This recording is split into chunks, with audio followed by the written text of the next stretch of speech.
শিক্ষকের কোনো অধিকার আছে কি মেয়েদের গায়ে হাত তুলে মারার? ব্যাগ দিয়ে মারুক, সমস্যা নেই, উনি আমাদের শিক্ষক, ব্যাগ দিয়ে মারুক, সমস্যা নাই, হাত দিয়ে মারার তো কোনো রাইটস নাই। নাটমোড়া পুকুরিয়া উচ্চ বিদ্যালয়ের প্রধান শিক্ষক ইউনুসের পদত্যাগের দাবিতে বিদ্যালয়ের শিক্ষার্থীরা বিক্ষোভ ও মানববন্ধন করেছে। শিক্ষার্থীদের পাশাপাশি এতে অংশ নেন অভিভাবক, শিক্ষক এবং এলাকাবাসীও। বিদ্যালয়ের প্রাঙ্গণে শিক্ষার্থীরা পোস্টার হাতে স্লোগান দিতে থাকে, ইউনুস স্যার চলে যান, তবেই বাঁচবে আপনার মান। তোমার আব্বু তো 10,000 টাকা দিতে পারবে না। আমার না বলতেছে হ্যাঁ পারবে না, ঠিক আছে একটু কমাই বলেন। স্যার বলতেছে না হবে না, কমাই দিতে পারবো না। 10,000 টাকা দিতে না পারলে বাহির হয়ে যান। আমাদেরকে আমার আম্মুকে আর আমাকে বাহির করে দিছে উনি। নজরুল ভাইকে ডেকে বলছে নজরুল দিকে আই, ওদেরকে বাহির করে দেওয়া, যখন 10,000 টাকা দিতে পারবে না এখন এখানে ভর্তি হতে পারবে না ওরকম বলে আমাদের বাহির করে দিছে। এ ধরনের শতাধিক স্লোগানে বিক্ষোভস্থল মুখরিত হয়। অভিযোগের তালিকা খুবই দীর্ঘ। শিক্ষার্থীরা জানান, প্রধান শিক্ষক ইউনুস ক্ষমতার অপব্যবহার, শিক্ষক ও শিক্ষার্থীদের প্রতি অসৎ আচরণ এবং অর্থ আত্মসাৎ সহ একাধিক গুরুতর দুর্নীতির সঙ্গে জড়িত। অভিভাবক সমাবেশে উপস্থিত কয়েকজন অভিযোগ করেন, বিদ্যালয়ের মেয়েদের প্রতি তিনি অসৎ আচরণ করেছেন এবং তাদের গায়ে হাত তুলেছেন। উনি শাসন করতে পারবেন, তাই বিধায় একজন মেয়ের গায়ে কখনো হাত তোলার ওনার অধিকার নেই। উনি সবসময় মেয়েদেরকে সবসময় হাত তুলবে, গায়ে হাত তুলবে, কেন গায়ে হাত তুলবে? আমরা কি আমাদেরকে কোনো অধিকার নেই? এমনকি উনি মেয়েদের বিষয় নিয়ে আমাদের যেটা শারীরিক সমস্যা সেটা নিয়ে উনি সবসময় ইয়ে করবে। এছাড়াও উপবৃত্তির টাকায় দুর্নীতি, রেজিস্ট্রেশন ফির নামে অতিরিক্ত অর্থ আদায় এবং বার্ষিক হিসাব জালিয়াতির অভিযোগ উঠেছে তার বিরুদ্ধে। একজন অভিভাবক বলেন, এমন একজন শিক্ষকের হাতে আমাদের সন্তানরা নিরাপদ নয়। শিক্ষকের দায়িত্ব হচ্ছে শিক্ষা দেওয়া, কিন্তু তিনি তার ক্ষমতার অপব্যবহার করে শুধু নিজের স্বার্থ দেখেছেন। গত 2 মাস ধরে বেতন পাচ্ছেন না বিদ্যালয়ের শিক্ষক ও শিক্ষিকাবৃন্দ, কিন্তু এরপরও তারা দায়িত্বশীলতার সঙ্গে পাঠদান করে যাচ্ছেন। সহায়তায় পার হয়ে আন্দোলনকে বেগবান করতে হয়। আর যার হয়তো বা হিতাহিত জ্ঞান থাকে, একজন শিক্ষক হিসাবে, যিনি শিক্ষক প্রধান হিসাবে যে যোগ্যতা এবং অভিজ্ঞতা এবং তার শিক্ষার বিকাশ থাকে, তাকে হয়তো বেশি বোঝানো যায় না, বোঝাতে হয় না। তিনি একটু অসম্মান বোধ করলে, যোগ্য ব্যক্তি যিনি একটু অসম্মান বোধ করলে তিনি ওখান থেকে পদত্যাগ করে চলে যায়। বিদ্যালয়ের ভারপ্রাপ্ত প্রধান শিক্ষক মাওলানা নুরুল ইসলাম জানান, প্রধান শিক্ষক ইউনুসের দুর্নীতি দীর্ঘদিন ধরে চলে আসছে। স্থানীয় ম্যানেজিং কমিটির এক সদস্য তার পক্ষে কাজ করছেন, যা পুরো এলাকাবাসীর জন্য লজ্জাজনক। তিনি দ্রুত একটি তদন্ত কমিটি গঠন করে এই দুর্নীতির সত্যতা যাচাই করার দাবি জানান। তিনি আরও বলেন, ম্যানেজিং কমিটির সদস্য আবু মুসা সহ প্রাক্তন শিক্ষার্থী কেউ কেউ এই দুর্নীতিবাজ শিক্ষকের হয়ে কাজ করছেন। এটি খুবই দুঃখজনক এবং লজ্জার বিষয়।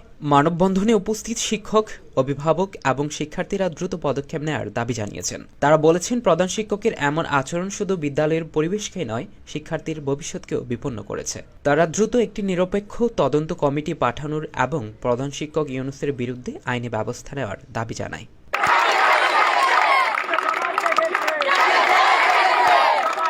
এখন আমরা যদি ইউনুস স্যারের দুর্নীতি এবং ওনার দুঃসম্পর্কে বলতে যাই, তাহলে আমাদের কথার পরিশেষ হবে না। তারপরে আপনাদেরকে দু একটা বলতে হচ্ছে।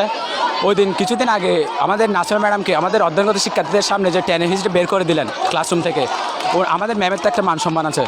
এখন শিক্ষার্থীদের সামনে যে ওনাকে যে অপমান করলেন, এটা আপনাদের বাসায় কি মনে হয়? আর উনি আমাদেরকে সবসময় অশ্লীল ভাষায় গালাগালি গালাজ করেন। কিছুদিন আগে আমি বাড়ি থেকে বিদ্যালয়ে আসতে একটু করে দেরি হয়েছে, যে উনি আমাকে ডাইরেক্ট বলতেছে যে আপনাদেরকে বলতে চাই না, তারপর বলতে হচ্ছে। উনি আমাকে ডাইরেক্ট বলতেছে যে কুত্তার বাচ্চা তুই বাদ আমার স্কুলে কি জন্য আসছস। আন্দোলনে প্রথম থেকে আমাদের স্কুলের সর্বস্তরের লোকজনের সম্মতি ছিল।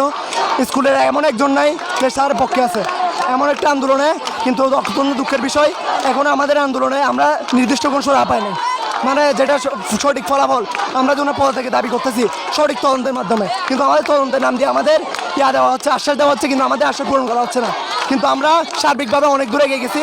আমাদের ভাইয়েরা অনেক ডিইও ইউএনের কাছে গিয়েছে, কিন্তু সেখানে আমরা কোনো আশানুরূপ ফলাফল পাইনি। সেই জন্য এটা হচ্ছে আমাদের লাস্ট আলটিমেটাম, এটা হচ্ছে আমাদের ফাইনাল ইয়ার।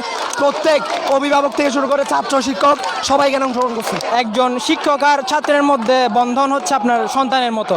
আপনি দেখবেন একজন শিক্ষক থেকে আমরা শিক্ষা নিয়েই কিন্তু আগামীতে আমরা আমাদের শিক্ষাটা উন্নতি করতে পারবো। কিন্তু দেখেন, তিনি আমাদের হেড স্যার, তার বিহেভিয়ারগুলো অনেক বাজে। তিনি আমাদের সাথে কথা বলার সময় বিভিন্ন ধরনের গালিগালাজ করেন এবং অনেক অশ্লীল ভাষা ব্যবহার করেন। বিদ্যালয়ের পরিবেশ ফিরিয়ে আনার জন্য শিক্ষার্থী, শিক্ষক এবং অভিভাবক সবাই একতাবদ্ধ হয়েছেন।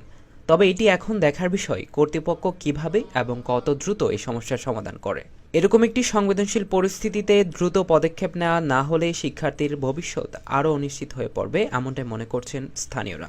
নিঃসন্দেহে ওদের ব্যক্তিগত সুবিধা আছে বলেই ওরা জন্ম ছাত্র সমাজ অভিভাবক সমাজের বিরুদ্ধে গিয়ে আজকে ওনারা একটি মহল আমাদের আজকের অডিটকে বিলম্বিত করতেছে এবং অডিটকে বাধাগ্রস্ত করতেছে, যাতে এই স্কুলে যারা দুর্নীতি করছে, এতদিন ধরে সুবিধা ভোগ করছে, এরা যাতে কোনোভাবেই ছাত্র সমাজের সামনে ফেস না হয়। ওনাদের যে দুর্নীতি বা যে অনাচারগুলো হয়েছে এত বছর ধরে, এগুলো যাতে এলাকার সচেতন সমাজ, ছাত্র সমাজ জানতে না পারে, এই জন্য ওরা আন্দোলনের বিপক্ষে আছে। তবে সেই বিবৃতি ছিল ছাত্রদের আগামী কিভাবে বিনির্মাণ হবে সেই বিষয়ক।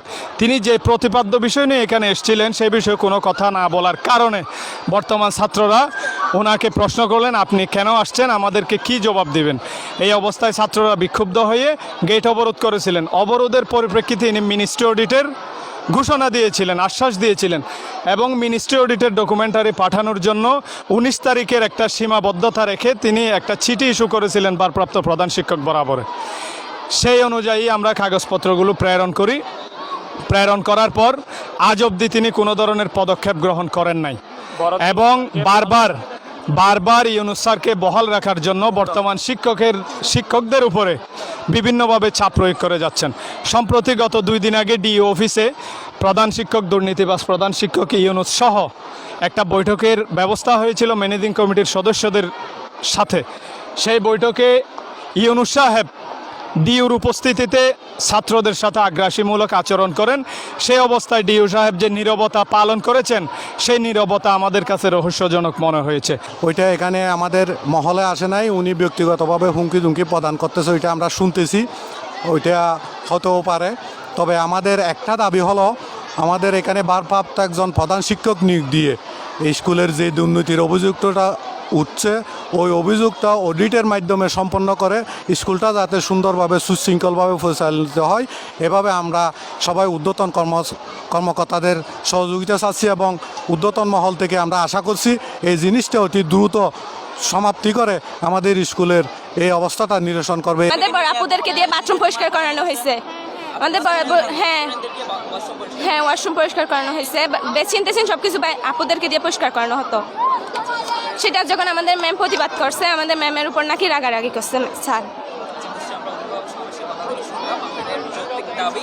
আচ্ছা, আমরা শেষ পর্যায়ে চলে এসেছি। আমরা যে দাবিগুলো পেয়েছি সেই দাবিগুলোর উপর পর্যন্ত যারা দেখছিলেন তাদের কাছে পৌঁছে দিবেন এবং আমরাও যাব সেই দাবিগুলো নিয়ে আপনাদের কাছে। আপনারা একটা তদন্ত কমিটি পাঠাবেন, আইন অনুযায়ী আপনারা যেটা করবেন সেটাই আমরা মেনে নিব। তবে স্টুডেন্টদের যে ন্যায্য কথা, তাদের অধিকার, তাদের কথা বলার সাহস এতদিন কিন্তু বিভিন্ন চাপে তারা সেটা পায়নি। আজকে তারা কথা বলার একটা মুক্ত মঞ্চ পেয়েছে। সেই মঞ্চ থেকে আমি ছিলাম আবু সাইদ মোহাম্মদ সোহেল, WTV নিউজ, চট্টগ্রাম।